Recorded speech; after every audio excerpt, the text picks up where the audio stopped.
किसी पेशेंट का फ्रैक्चर हो जाए अपर आर्म में या लोअर आर्म में, उस फ्रैक्चर की वजह से वो अपने हाथ, डॉक्टर स्लिंग देता है, प्लास्टर लगाता है, तो उसका हाथ 1 महीने तक वो उसको होल्ड कर लेता है, उसकी उसमें मोबिलिटी कम कर लेते हैं, क्योंकि फ्रैक्चर वाले साइड पे हीलिंग प्रोसेस को इम्प्रूव करने के लिए। तो उस मोबिलिटी को कम करने की वजह से शोल्डर आहिस्ता आहिस्ता फ्रीज होना शुरू हो जाएगा।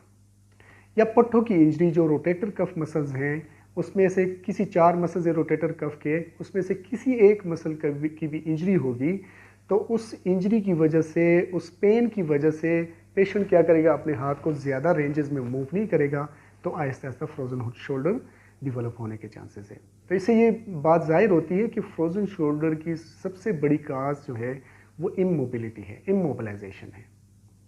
इसके अलावा जो पेशेंट डायबिटिक होते हैं, उनमें भी फ्रोजन शोल्डर डिवेलप होता है, जिसको हम इडियोपैथिक